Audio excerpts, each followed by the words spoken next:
다음은 용인대학교 김혜영 교수님께서 식생활 환경 변화에 따른 식생활 교육 과제를 주제로 발표를 하시겠습니다. 용인대학교 식품영양학과 교수로 재직 중이신 김혜영 교수님은 현재 농림수산식품과학기술위원회 위원, 안식세계화 추진단 위원을 맡고 계시면서 한국식생활교육학회 부회장으로 활동하고 계십니다. 김혜영 교수님을 큰 박수로 환영해 주시기 바랍니다.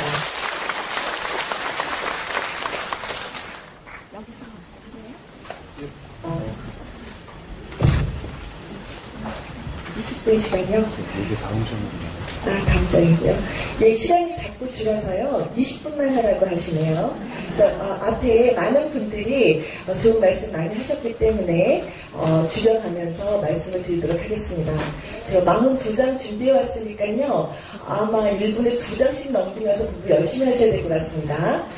자, 그러면 환경 변화에 따라서 우리가 식생활 교육이 나아갈 방향이 어떻게 되는지에 대해서 오늘은요, 국내외가 어떤 환경 변화가 있느냐. 어저께도 태풍 때문에 많은 고생을 하셨다는 소식을 여러분이 전하셨습니다만, 환경 변화가 있고, 그리고 그에 따른 곡물 가격이 급등을 하고 있고, 식량 자금률 줄어들고 있고, 또 우리가 다 알듯이 식량 안보가 문제가 되고 있고, 그리고 조금 전에 박 교수님 설명하셨듯이 그렇게 건강상의 영양 불균형 문제가 아주 큽니다. 식생활 패턴에 많이 문제가 되고 있기 때문에 거기에 대해서 먼저 알아보도록 하고요. 그렇기 때문에 식생활 교육이 얼마나 중요한지 말씀드리고 싶습니다. 식생활 교육을 하자면 그 중에서 강조하고 싶은 분야는 향토 음식인데요. 향토 음식이 우리 농산물을 활용해서 우리 땅에서 나는 음식물로 우리가 조리하는 방법으로 먹는 한식에 대한 얘기고요. 그렇게 하고 앞으로 우리가 식생활 교육이 어떻게 나아가서 이러한 일들을 확산시킬 수 있을까? 그래서 근무 과제를 위해서 어떤 일을 해야 할까? 이런 순서로 말씀을 드리고자 합니다. 벌써 많이 시간을 썼을 수 있기 때문에 국내의 환경을 한 장으로 먼저 요약해 드리고 구체적으로 설명을 드리도록 하겠습니다. 여기요, 여기 있는 얘가 누군지 아시겠어요? 북극곰입니다. 제가 빨리 대답을 해야 돼요. 그 북극곰이 부산에서 아주 재밌게 잘 놀고 있었는데요. 얘가 지구가 온난화됨에 따라서 멀리에서 하도 이산화탄소가 많이 발생이 되고 지구가 온난화가 되음에 따라서 빙산이 서서히 녹았어요. 그래서 바다 수위가 올라갔지요. 기상재해가 엄청나게 시작했습니다. 그래서 무슨 일이 생겼느냐? 각종 풍수에 전염병, 지진이 생겼습니다. 1941년에 알래스카가 온통 빙하였는데요. 지금은 이렇게 아름다운 호수처럼 보이고 있네요. 이렇게 되고 있어서 이렇게 많은 재해들을 지구온난화가 이끌고 오기 때문에 수자원이 부족하고 식량 자급률이 이와 같이 점점 농사가 어려워지고 재고율은 점점 떨어지고 있습니다. 그리고 국제 곡물 가격이 재고율이 떨어지는데 사람들은 먹어야 하니까요. 곡물 가격이 올라가겠죠. 엄청 올라가고 있습니다. 그래서 우리나라 식량 자급률도 호주는 247%, 미국 128%, 아주 멀쩡한데요. 일본 40%, 우리나라 46%. 이게 46%가요. 어떤 46%냐? 워낙은 곡물을 먹는, 우리가 먹는 식량으로서는 현재 2010년 27%입니다. 이 중에서도 쌀만 100%이고 나머지는 5, 6%예요. 여러분들 오늘 점심 맛있게 하시고 오셨죠? 여러분들 식탁에 올려있었던 점심 식사 중에 쌀 빼고는 대부분이 수입된 농산물을 활용했을 가능성이 있다는 뜻입니다. 굉장히 슬픈 현실이고요. 그래서 지금 식량 자급률이 조금 전에 말씀드렸던 46%라는 것은 우리 동물들이 먹어야지 되는 사료까지 다 합하여 46%라는 말씀이죠. 그래서 정말 우리 농산물을 점점 식량 안보 차원에서 이렇게 우리가 식량 자급률이 낮는데 누가 우리한테 농산물을 쌀을 공급을 할 거예요. 그렇기 때문에 식량 안보의 문제가 심각하고요. 그 다음에 이거는 박 교수도 설명을 많이 해주셨기 때문에 국내적으로는 그런 식량 안보의 문제와 더불어 영양 불균형 문제가 아주 심각합니다. 그래서 비만, OECD 국가 중에, 아까 국회의원님께서 말씀하셨는데, 작년에 70조 원의 의료비를 지출했다고 그랬잖아요. 근데 국민 4대 질병으로는 4조를 지출했습니다. 그러니까는, 우리 지금 다른 쪽으로 써야지 되는 사회 비용이 굉장히 많은데요. 이러한 영양 불균형의 문제가 아주 심각한 추세입니다. 불균형은 영양뿐만이 아니라 도시의 사람들의 소득은 증가하는 반면에 농가수들이 자꾸 떨어지기 때문에 자꾸 사람들이 도시로 나오려고 하는 이런 불균형도 있죠. 그리고 또 어떤 변화가 생기냐면 모두 1인 가족 체계가 되고 있습니다. 그래서 2010년에 1인당 가구 수는 1.4명입니다. 두 집 건너 한 사람이 살고 있다는 뜻이에요. 왜? 고령화가 되고 있고요. 핵가족화되고 있고요. 또 많은 여자분들이 취업을 하면서 결혼은 직전입니다. 그래서 간편화, 외식화를 추구하고 있습니다. 그래서 외식이 얼마나 늘어났느냐, 우리나라 외식업체가 얼마나 늘어났는지 일개 외식업체당 작년에 통계청 발표인데요. 일개 외식업체당 국내 64명을 감당할 정도로 외식업체가 많다고 합니다. 이게 얼마나 많은 숫자이냐? 미국과 프랑스, 중국만 해도 200~300명을 감당하고 있어요. 그러니까 우리나라는 그에 비해서 지금 4배 이상 많은 외식업체가 쬐고만한 나라에서 있는 거죠. 그런데 그 외식업체에서는 어떻게 하고 있느냐? 대부분 가공식품을 사용하고 있습니다. 가공식품 사용하고 있고, 그에 따른 과식, 영양 불균형, 불규칙한 식사 이런 것들이 건강적인 문제를 일으키고 있는 것이죠. 그래서 사람들이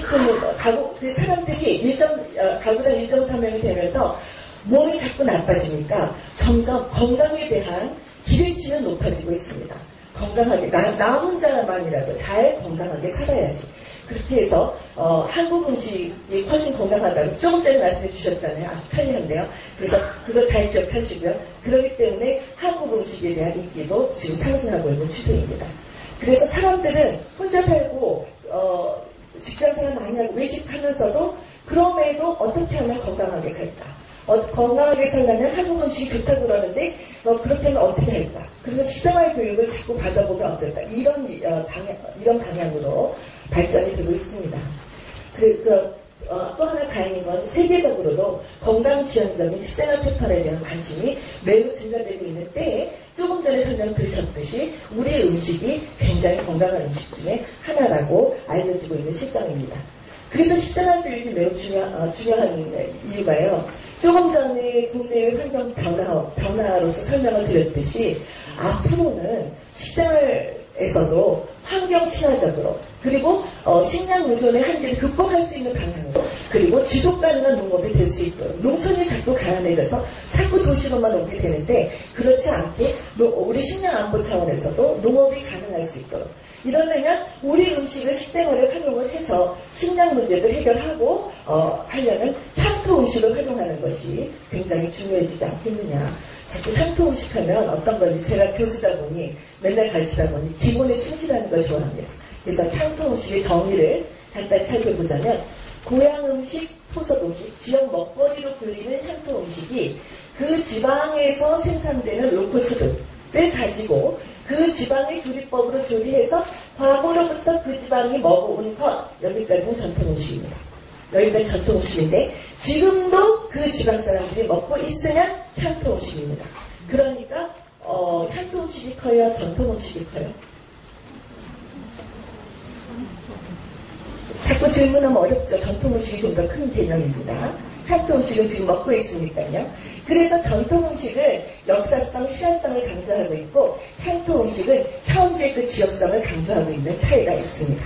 그렇죠? 그래서 향토 음식은 다시 한번 요약하자면 그 개념은 지역의 원부 재료와 그리고 지역의 문화와 역사를 활용하여 그 조리법을 활용하는 그런 방법을 말하고 있습니다. 이렇게 좋은 향토 음식이 왜 중요하냐?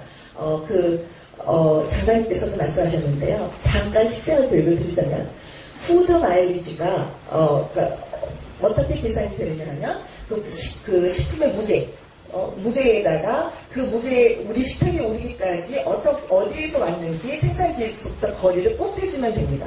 아주 간단하죠. 수입을 해오는 물건은 톤 단위로 수입해오기 때문에 톤. 그 다음에 비행기 타고 왔으면 킬로미터를 곱하여 톤과 킬로미터의 단위로 푸드 마일리지를 계산하고 있습니다. 오늘 여러분들이 점심에 드셨던 식사는 몇 그램 단위로 드셨죠? 그러니까 뭐 몇 그램 곱하기 이게 한국에서 왔으면 바로 우리 서울에서 나왔으면 푸드 마일리지 0인데 그게 아마 미국에서 온 수입 제품이고 중국에서 비행기 타고 왔으면 푸드 마일리지가 엄청나지는 겁니다. 그렇죠? 곱하면 되는 얘기니까요. 그렇기 때문에 이런 에너지 소비 많아서 CO2 생산 많고 지구온난화에 그런 문제가 되는 것을 버리고 전통식품, 향토음식을 효율적으로 확산해서 푸드 마일리지를 효과적으로 낮춰서 환경도 보호하는 지속가능한 농업을 하자. 이런 뜻입니다. 이렇게 좋은 향토음식 왜 안 합니까? 이렇게 좋은데 왜 안 씁니까? 왜 우리 농산물 활용해서 안 합니까? 아시다시피 어저께도 태풍 났습니다만 수급이 불안정합니다. 그래서 지역 먹거리 가치를 소비자에게 알리는 그 농산물과 일반 농산물과 경쟁을 해야 됩니다. 어차피 식사는 해야 되는데 비가 오면 쫄딱망해서 공급을 할 수 없는 상황이 되는데 우리는 식사를 계속해야 되기 때문에 식생활 교육이 있지 않으면 그냥 농산물을 사서 드실 수밖에 없는 거죠. 그렇죠? 그래서 이렇게 좋은 향토 음식을 식생활 교육을 통해서 제대로 알리고 스스로 소비자 스스로 그 향토 음식의 고유한 맛을 찾으면서 더 나아가 그 지속가능한 농업의 발달까지도 이끌어내야 되는 것이 아닌가. 이러한 것을 사회운동이라고 하는 것이 아닌가. 이것이 오늘 여러분들이 모여서 주장하는 식사능 농사라는 아닌가. 이렇게 생각이 되어집니다. 외국에서도요, 이렇게 자국의 농산물을 보호하는, 오늘 여러 번 말씀 많이 들었습니다만, 이탈리아 미각교육. 이거 어떻게 하는 거냐 하면, 맛을 보는 거죠. 맛은 오감과 연결되어 있기 때문에, 아이들한테 미각교육이 어려서부터 중요한 이유가, 아이들은요, 정말 채소 싫어합니다. 여기 어머니들 많이 계신데요. 애들한테 점점, 가공식품을 먹게 하면서 채소 먹는 거 굉장히 어렵거든요. 경쟁을 시키면 됩니다. 식생활 교육 그렇게 하거든요. 아이들한테 숟갈 맛이 뭔지, 깻잎 맛이 뭔지 알아맞히게 하는 거죠. 산추리 맛이 뭔지. 그래서 애들은 또 지는 거는 못 살아요. 요즘에 엄마들이 지는 거는 못 살게 하거든요. 그래서 막 경쟁적으로 입맛을 보고 이게 무슨 맛인지 알아가려고 하면서 미각 교육을 하면서 채소를 좋아하게 되고 먹게 되는 식습관이 생기게 되는 거죠. 그렇죠? 영국의 로컬푸드 운동에서는 특히 특이한 것은 학교 음식을 강조합니다. 제인이라는 조리사는요, 그 지역에 나는 농산물로 이렇게 저처럼 얘기하면서 얼렁뚱땅 음식을 만들어서 이렇게 음식이 정말 몸에 좋은 음식이 된다는 것을 설명을 잘하고 있어요. 그래서 이렇게 먹는 것을 애들한테 먹여야지 된다고 조리사가 일일이 학교 음식을 돌면서 그런 강연을 하고 있는 것을 알 수가 있습니다. 일본에서는 가장 식교육이라는 단어를 먼저 썼다고 할 수 있는데 지금 다음번에 설명해 주시겠지만 그 지역에서 생산된 제품을 그 지역에서 소비하자. 그런 운동으로 펼쳐지고 있는 겁니다. 그래서 지금부터는요, 사실은 새로운 식생활 패러다임을 그래서 유도하자고 새로운 생각을 해서 올바른 식생활을 실천하고 농촌의 가치를 올리자 이런 말씀을 드리려고 합니다. 새로운 패러다임을 유도한다는 게 무슨 말입니까? 좋은 생각을 하면 왜 유도를 해야 됩니까? 좋은 생각을 하면 좋은 행동을 하게 되고요. 또 좋은 행동을 하게 되면 좋은 생활 습관이 생기게 됩니다. 좋은 습관이 생기면 좋은 성격이 형성이 되고 요즘처럼 우울증, 공황장애 단어가 마치 내 집 옆집에서 일어나는 단어처럼 할 때 좋은 성격을 형성할 수 있고 이 좋은 형성은 우리의 지속가능한 농업의 운명을 바꿀 수 있는 그런 큰 틀이 되기 때문에 좋은 생각의 패러다임을 유도할 필요가 있습니다. 시험 한번 보겠습니다. 자, 좋은 생각을 유도하면 어떻게 된다고 했습니까? 가로 넣게 보겠습니다. 좋은 행동을 유발하게 됩니다. 좋은 행동을 유발하면 어떻게 됩니까? 좋은 습관을 낳게 됩니다. 좋은 생활 습관은 어떻게 하면 됩니까? 무엇을 유발하게 됩니까? 좋은 성격을 만들고 그것이 우리의 운명을 바꿔서 제일 중요한 거는 좋은 생각을 하는 것이 중요해서 그런 새로운 패러다임을 유도하는 것이 중요하기 때문에 이렇게 식생활 교육이 필요하다고 말씀을 드리는 겁니다. 이전의 식생활 교육은요, 음식물 쓰레기 많이 나오고 이전의 식생활은 뭐든지 만들고 하는 과정 중에 환경을 오염시키는 그런 일이 많았습니다. 무조건 싸고 좋은 것, 수입해야 되기 때문에 환경 오염 심각했습니다. 그러나 지금은 환경을 보존하는 상호 보완적인 관계에 식생활을 하자는 뜻입니다.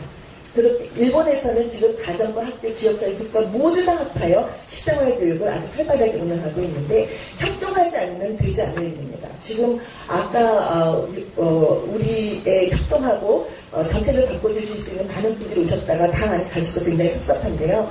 아이들에게 체험 교육을 시키자, 식생활 교육을 시키자 아무리 이렇게 해도 아이들한테 제일 먼저 중요한 건 성적이고 또 더 나아가서 청소년들한테 더 중요한 건 입시입니다.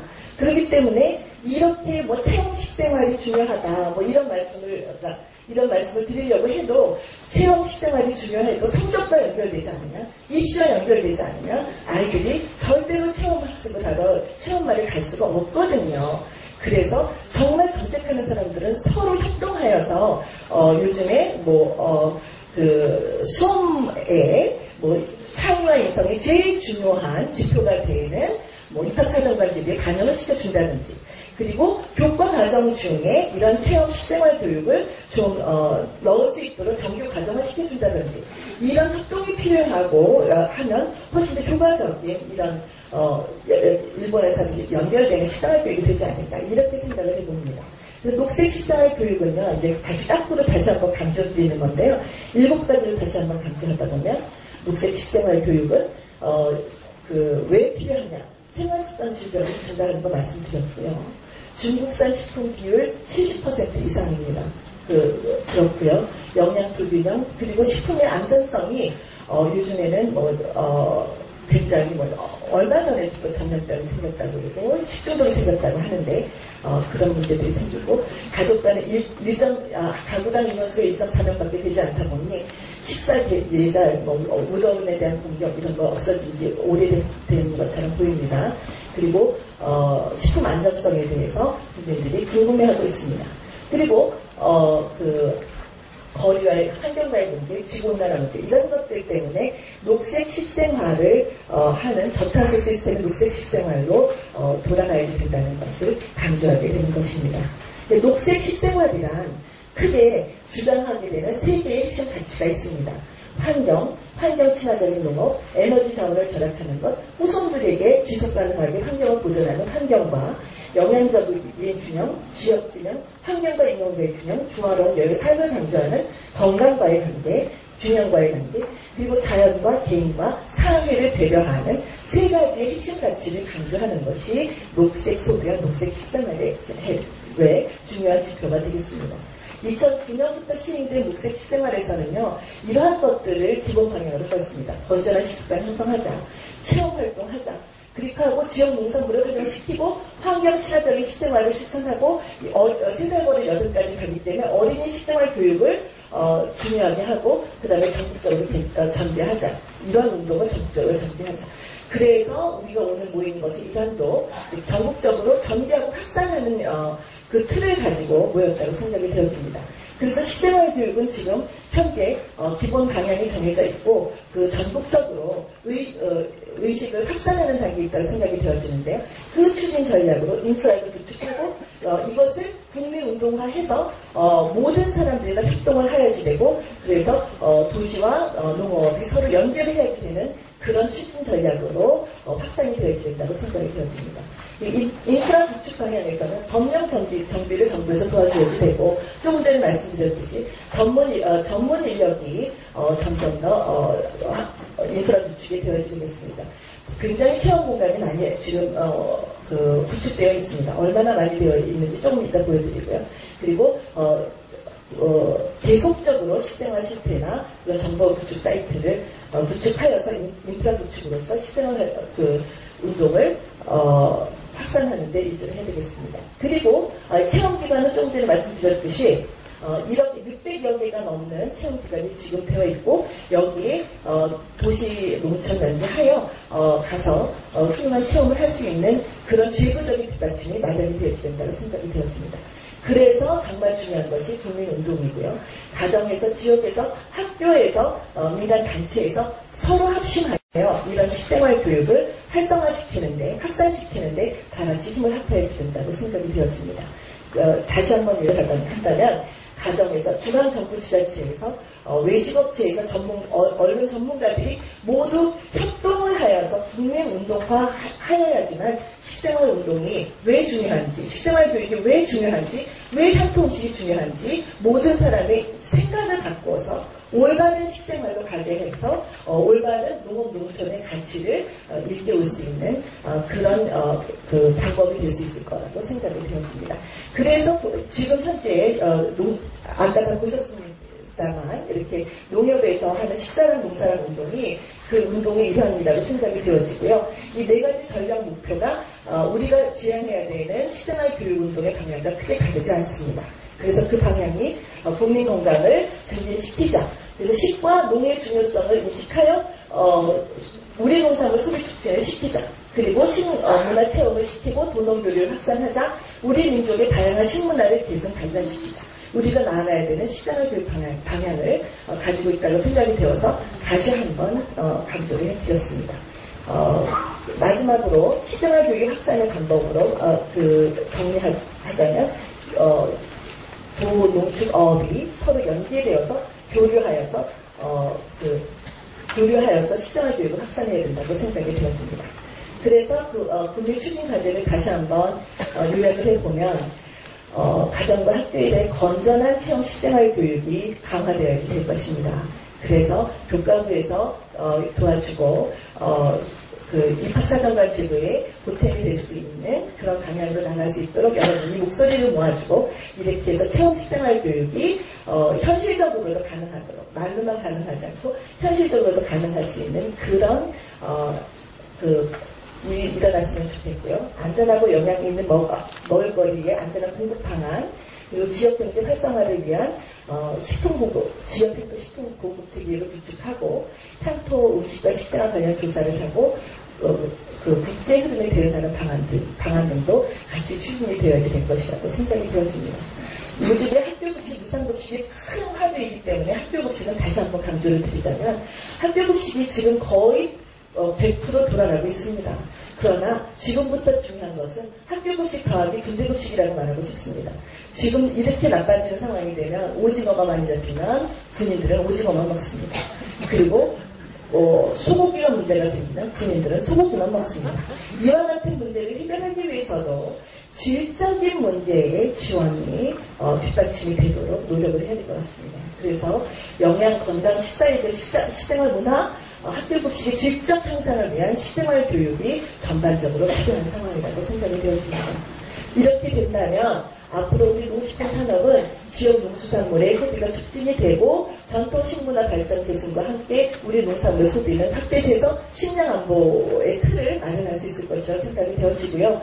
웰빙 음식인 한식이 확산이 되어서 저열량식, 발효식품, 자연식품 활용함으로써 국민 건강 증진에 기여를 하고 또 더 나아가서 음식물 쓰레기 절감하고 식단 단순화해서 CO2 감소시키고 향토 음식 활성화하고 우리 농산을 촉진하여 환경 개선에 기여할 수 있을 거라고 생각이 되어집니다. 강의를 여기까지 마치겠습니다.